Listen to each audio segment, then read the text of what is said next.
maa ngi ziar ñëpp gay Khalifa Sall bett na ma ndax Khalifa Sall foogoon naa ni nit ku am conviction la mais Khalifa Sall amul conviction gomul dara. Khalifa Sall avec tout ce qui s'est passé dans ce pays Khalifa Sall nee na day créer benn coalition andi ak waa APR contre Ousmane Sonko ak Diomaye. Khalifa Sall gomoo dara. Khalifa Sall war ngaa am gàcce tey war ngaa am gàcce toog naan da ngay wax ak sénégalais yi ni waa ñoom Abdou Mbow waa APR ñoo fi baax Sonko ak Diomaye ñoo fi bon. Khalifa Sall gomoo dara et j'assume mes mots gomoo tous wallahi jëppi naa la dama laa jëppi Khalifa Sall dama laa jëppi. yow yaay toog tey naan da ngay def conférence de presse def coalition contre Ousmane Sonko ak Diomaye andi ci ak waa APR way sa waay gisa nit na nga ñàkk lépp ba mu def sa ngor bul am xaalis bul am alal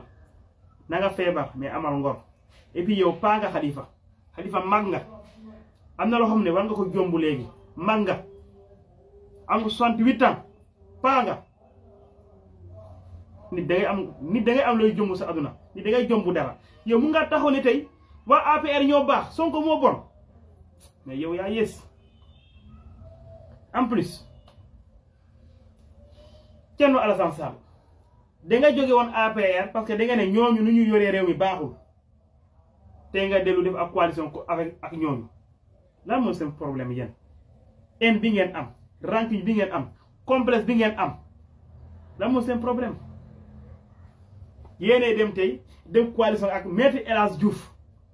ne Maître El Hadji Diouf moo fi gën waa APR ñoo fi gën Sonko ak Diomaye ñoo bon mais yéen bon yéen ñàkk conviction dëgg yéen nekk de amuleen benn combat yéen amuloon dara loo leen di amuleen benn combat. Pape Djibril Fall je peux comprendre Pape Djibril Fall c'est un morné politique Pape Djibril Fall c'est un morné politique parce que moom dafa judd rek ci politique dee xaw ma c'est un mort prématuré xaw ma en tout cas moom dafa judd politique rek dafa judd rek dee parce que Sénégal xam ne nekk na yow c'est un petit complexé un petit faiseur de malheur rek te du wax dëgg moom lu mu wax du dëgg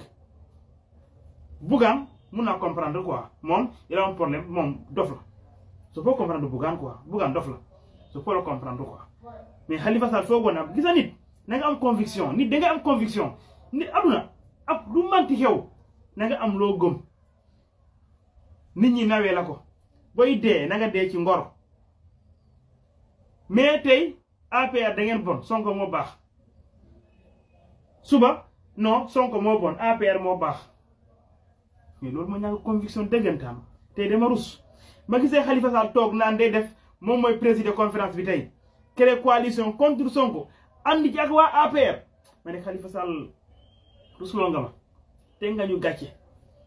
Khalifa Sall amoo conviction amoo looy jomb sa àdduna nekk te yow lii moo tax nga toogoon naan yow naa bokk rek yow na nga bokk rek gomoo dara bañoo dara xeeboo dara xooloo kenn yow nga bokk rek sa intérêt rek ni da nga am conviction am loo gëm ak loo jomb sa àdduna